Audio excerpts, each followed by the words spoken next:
Where's your puppy?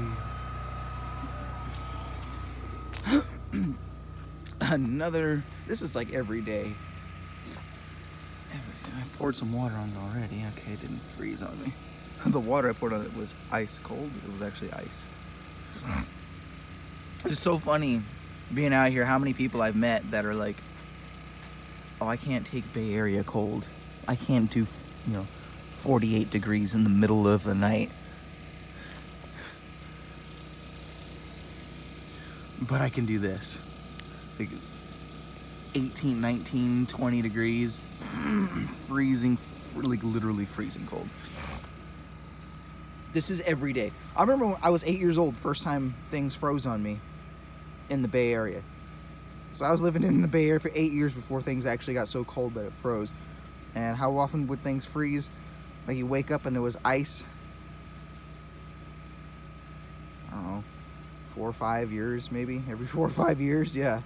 Here it's like every other night. I almost said every 4 or 5 nights, but it's not every 4 or 5 nights. It's practically every single night. Everything will just freeze on you. This ice hasn't thawed for 4 days because this is the shady side of the house. The sun never hits here. That ice never thaws. I went to go get the animals some water. These looked the same, like this, perfectly crystal clear. I'm like, okay, there's no ice in them. A little surprising. They usually freeze. But then as soon as I started pouring this one, it just froze up on me. Like a bottle of water in the freezer if you take it out just before it freezes. So I want to see if this one does the same thing.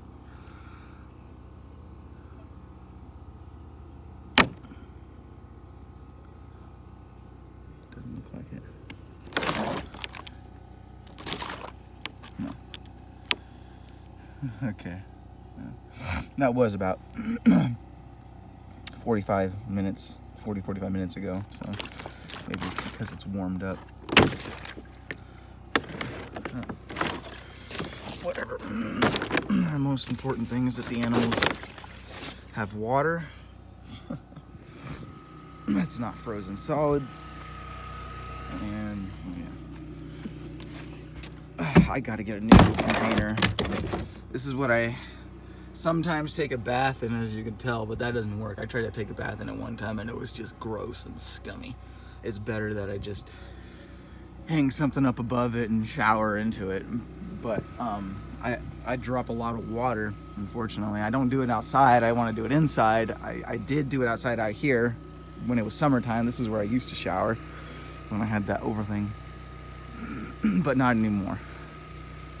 Oh, I just stand inside that large tote and let the water pour over me like a shower, and it works.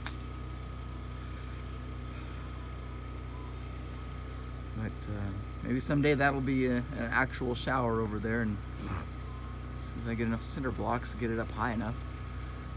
I'm thinking at least 3 more rows up.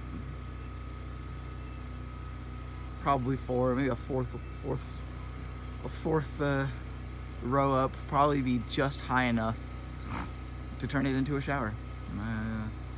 I look forward to the day. Oh, kitty. These guys. All right, you guys. Enjoy your frosty December, or warm if you're in a warm place. Monday. Oh, by the way, we didn't do the lamb. I might as well tell you really quick. So, away from the generator. So, Mohammed, when I went there yesterday to get some water, and he says that by the way, Monday is canceled. I couldn't get a lamb. The people I asked him some questions, give me some details about this. He says, the people he would usually get the lamb from, it's a farm, which is like somewhere way out there towards that hill that's right. Well, I don't know if that's it, and it's probably further than that. Somewhere way beyond, but it's in town, I guess. He gets a lamb from there, and he usually gets it for about $200. And this year the guy didn't have any, so he tried to find another one, and someone else in town wanted to sell him one for $500, and he didn't want to spend $500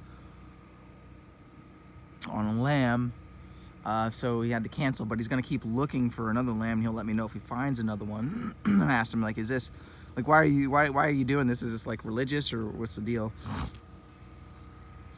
Like, as a sacrifice. That's why I asked him, is this like some kind of animal sacrifice or something? And he's like, yes, but no. No, it's not really an animal sacrifice, because he keeps almost every part of the animal except for the blood and the nose.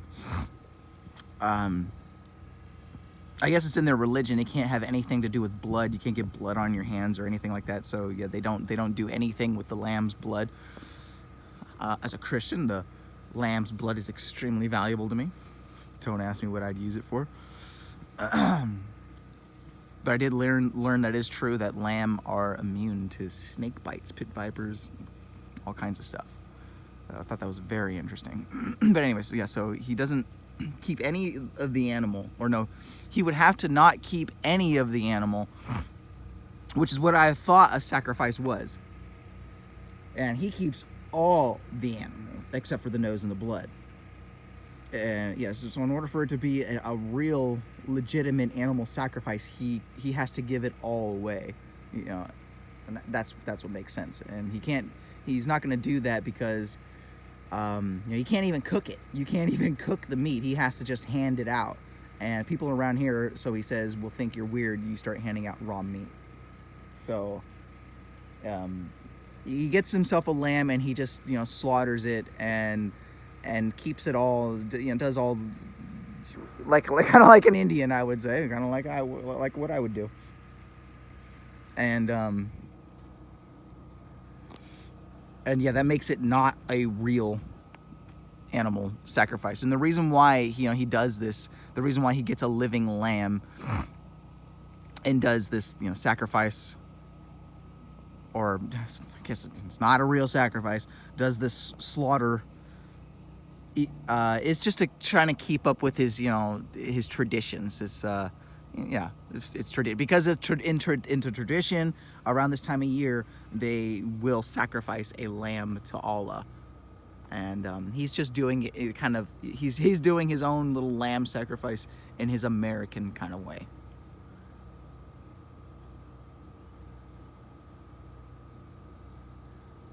Yeah, I was totally willing to help him do that, and it sounded like fun. All right, you guys, Merry Christmas. You have a great night, great day, whatever it is. Adios. Feliz Navidad. Hallelujah.